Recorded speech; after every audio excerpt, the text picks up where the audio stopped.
আপনাদের সবাইকে জয় যিশু। আমাদের চ্যানেল বাংলা বাইবেল স্টোরি ও মোটিভেশনাল স্টোরিতে আপনাদের সবাইকে স্বাগত। যদিও আমরা বাইবেল স্টোরি বলছি, কিন্তু মনে রাখবেন এগুলো সব সত্য ঘটনা। প্রিয়, আজকে আমি বাইবেল থেকে দয়ালু সমরিয়ের ঘটনাটা তুলে ধরেছি, যা লুকলিখিত সুসমাচার 10 অধ্যায় 25 থেকে 37 পদে লেখা আছে। সেখান থেকে আপনারা বিস্তারিত পড়তে পারেন। তাহলে চলুন প্রিয়, ভিডিও শুরু করা যাক। এটি সেই সময়ের কথা যখন প্রভু যীশু ব্যবস্থার সমস্ত শিক্ষাকে স্বর্গীয় রীতিনীতি অনুসারে শিক্ষা দিতেন। ঠিক সেইভাবেই তিনি যখন শিক্ষা দিচ্ছিলেন, তখন একজন ধর্মগুরু যীশুর কাছে এসেছিলেন তাকে বিপদে ফেলার জন্য।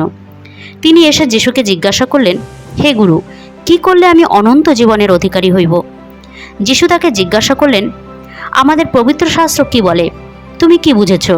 তিনি উত্তর দিয়ে বললেন, তুমি তোমার সমস্ত অন্তঃকরণ, তোমার সমস্ত প্রাণ, তোমার সমস্ত শক্তি ও তোমার সমস্ত চিত্ত দিয়া তোমার ঈশ্বর প্রভুকে প্রেম করিবে এবং তোমার প্রতিবাসীকে আপনার মতো প্রেম করিবে। তখন প্রভু যীশু তাকে বললেন, যথার্থ উত্তর করিলে, তাহাই করো, তাহাতে জীবন পাইবে। প্রিয়, এখানে আমরা দেখছি যে বাইবেল আমাদের বলছে তুমি তোমার সমস্ত অন্তঃকরণ, তোমার সমস্ত প্রাণ, তোমার সমস্ত শক্তি ও তোমার সমস্ত চিত্ত দিয়ে তোমার ঈশ্বর প্রভুকে প্রেম করবে। অর্থাৎ যারা খ্রিস্ট বিশ্বাসী বা যারা পরিত্রাণ লাভ করেছে, ঈশ্বর তাদের বলেন তারা যেন প্রেমে একাগ্রভাবে নিবেদিত থাকে। এই প্রেম বা ভালোবাসার জন্য এমন এক আন্তরিক মনোভাবের প্রয়োজন যেখানে ঈশ্বর উচ্চকৃত হবেন।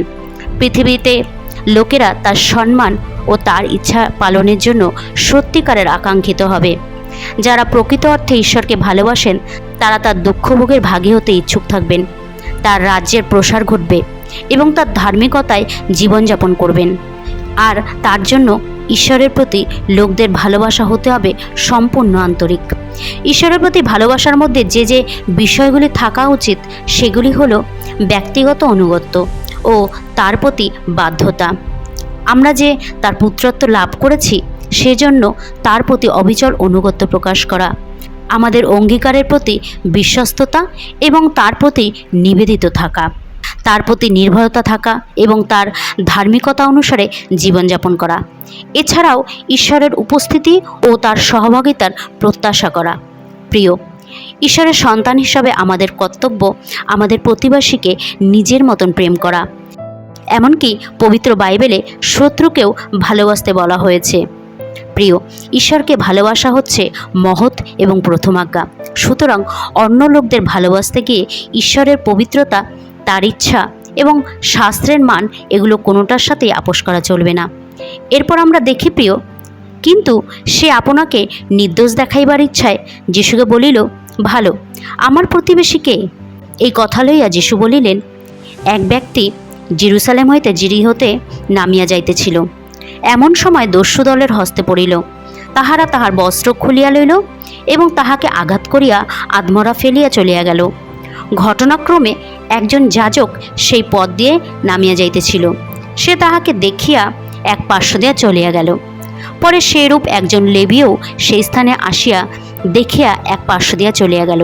কিন্তু একজন সমরীয় সেই পথ দিয়া যাইতে যাইতে তাহার নিকটে আসিল, আর তাহাকে দেখিয়া করুণাবিষ্ট হইল এবং নিকটে আসিয়া তৈল ও দ্রাক্ষারস ঢালিয়া দিয়া তাহার ক্ষত সকল বন্ধন করিল।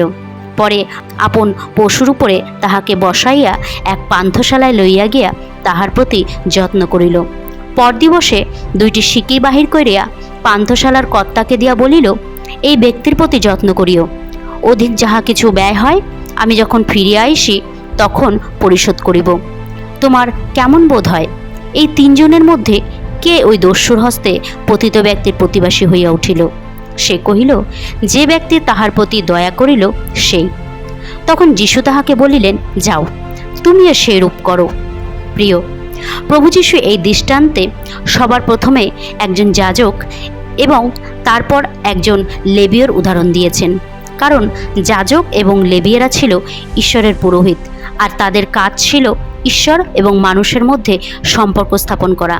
প্রিয়, যারা ঈশ্বরের সেবক তাদের ঈশ্বরের প্রতি সেবার মনোভাবের সঙ্গে সঙ্গে মনুষ্যের প্রতিও সেবাপরায়ণ হতে হবে।